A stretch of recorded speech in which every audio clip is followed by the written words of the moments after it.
Muy bien, queridos hermanos, quiero compartir con ustedes la palabra de Dios. Quiero hablar en esta oportunidad sobre el rapto de la iglesia. Y quiero que compartamos la palabra allí en Romanos 1:18. Vamos a leer la bendita palabra de Dios. Y dice, la ira de Dios se revela desde el cielo contra toda impiedad e injusticia de los hombres, que detienen con injusticia la verdad. Vamos a pasar al versículo 26. Por eso Dios los entregó a pasiones vergonzosas, pues aún sus mujeres cambiaron las relaciones naturales por las que van en contra de la naturaleza. Del mismo modo, también los hombres, dejando la relación natural con las mujeres, se encendieron en su lascivia unos con otros, cometiendo hechos vergonzosos, hombres con hombres, y recibiendo en sí mismo la retribución debida a su extravío. Como ellos no quisieron tener en cuenta a Dios, Dios los entregó a una mente depravada para hacer cosas que no deben. Están atestados de toda injusticia, fornicación, perversidad, avaricia, llenos de envidia, homicidios, contiendas, engaños y perversidades. Son murmuradores, calumniadores, enemigos de Dios, injuriosos, soberbios, vanidosos, inventores de males, desobedientes a los padres, necios, desleales, sin afecto natural, implacables, sin misericordia. Esos, aunque conocen el juicio de Dios, que los que practican tales cosas son dignos de muerte, no solo las hacen, sino que también se complacen con los que la practican. Dice la Biblia que la paga del pecado es la muerte. Todo esto que estamos viendo eh, en estos últimos tiempos es el castigo de Dios por causa del pecado. No es otra cosa. Es el castigo de Dios por causa del pecado del hombre. No podemos darle la espalda a Dios y que no tengamos consecuencias. Vamos a leer en Mateo 24, versículo 37, que es lo que Dios dice de estos últimos tiempos que estamos viviendo. Dice, pero como en los días de Noé, así será la venida del Hijo del Hombre. Pues como en los días antes del diluvio estaban comiendo y bebiendo y casándose y dándose en casamiento, hasta el día que Noé entró en el arca, y no entendieron hasta que vino el diluvio y se los llevó a todos. Así será también la venida del Hijo del Hombre. Entonces estarán dos en el campo, uno será tomado y el otro será dejado. Dos mujeres estarán moliendo en un molino, una será tomada y la otra será dejada. Estamos ante la inminente venida de Cristo a buscar a su iglesia y tenemos que estar preparados. Nosotros vemos que la gente le ha dado la espalda a Dios, cada uno hace su vida, no entienden que viene un juicio sobre este mundo. Por eso los agarra de sorpresa todas estas cosas. Por eso tanta confusión. Nosotros sabemos de qué se trata todo esto. Pero queridos hermanos, tenemos que estar preparados para la venida del Señor. Porque esto es algo inminente, es algo que puede pasar en cualquier momento, es algo que puede pasar ahora, es algo que puede pasar dentro de unos minutos, en cualquier momento.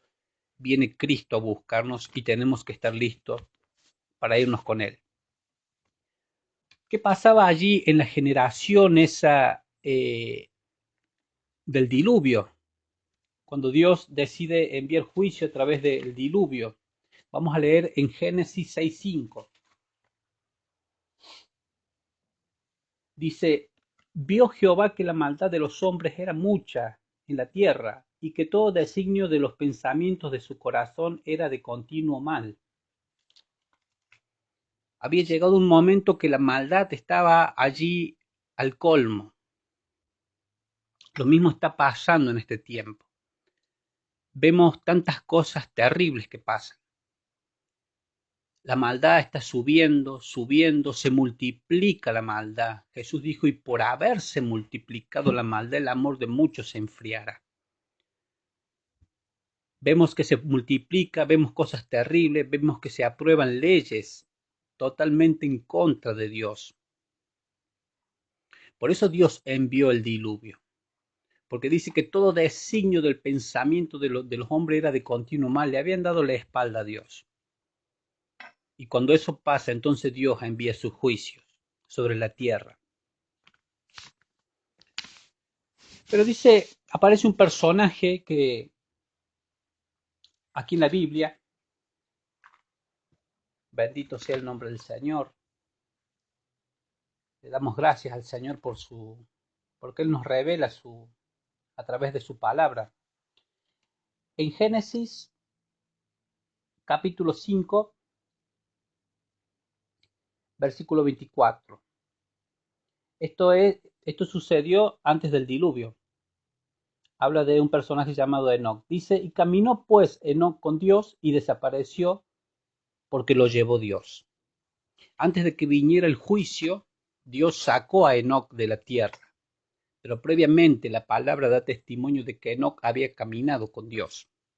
Y Enoc representa a la iglesia de Jesucristo y a los cristianos fieles, que van a ser sacados de la tierra a través del rapto de la iglesia, para que no vivamos los juicios.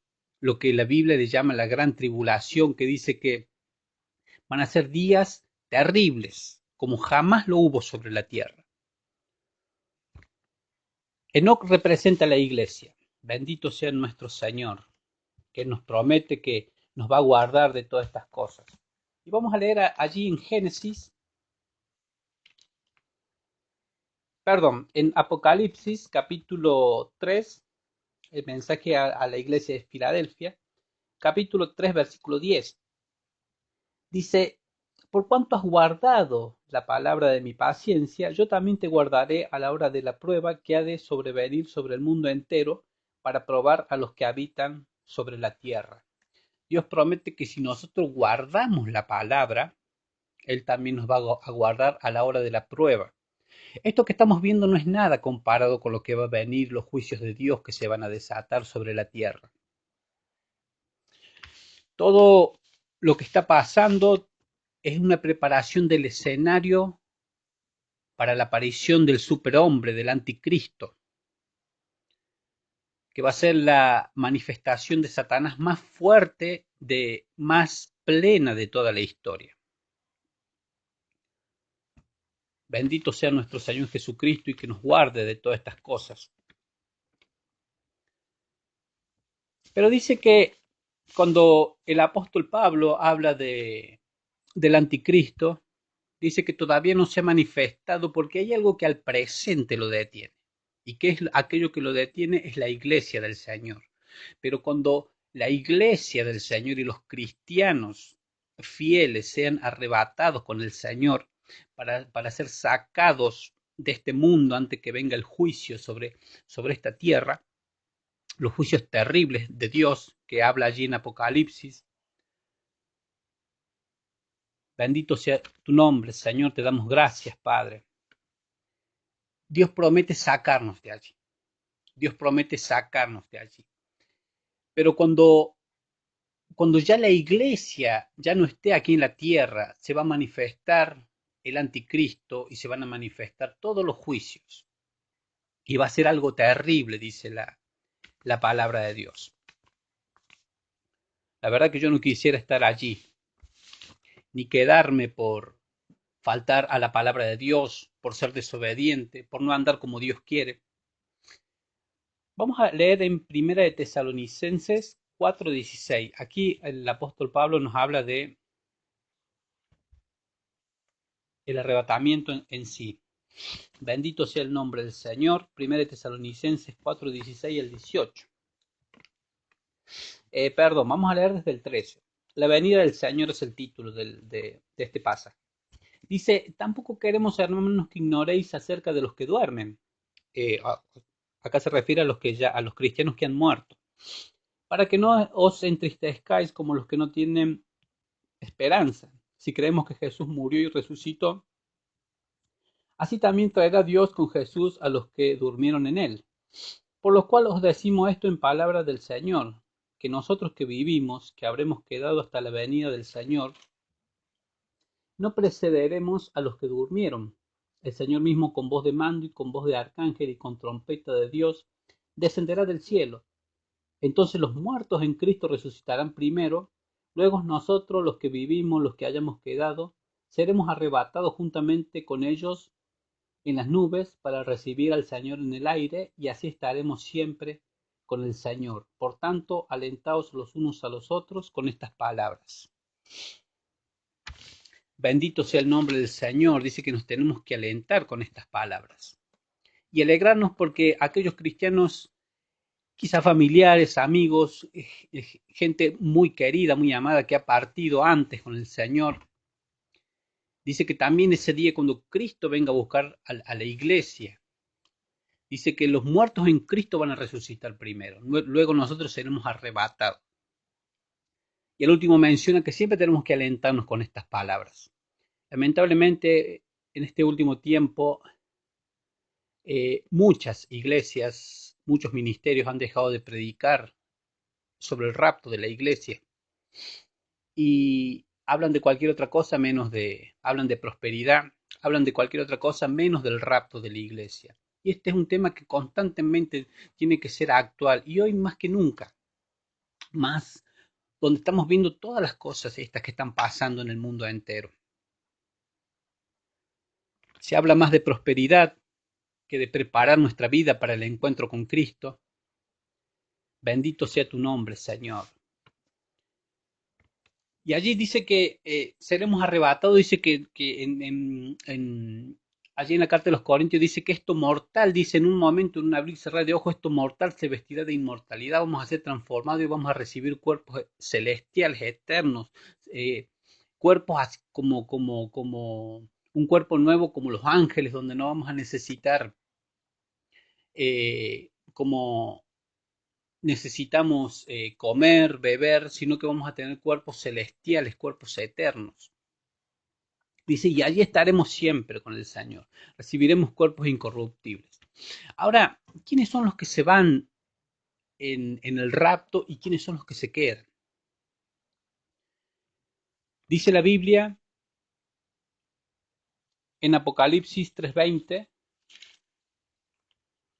bendito sea el Señor.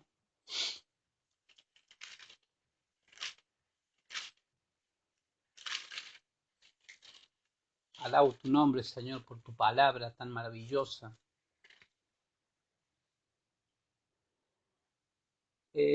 Apocalipsis 3:15. Dice, yo conozco tus obras, que no eres ni frío ni caliente.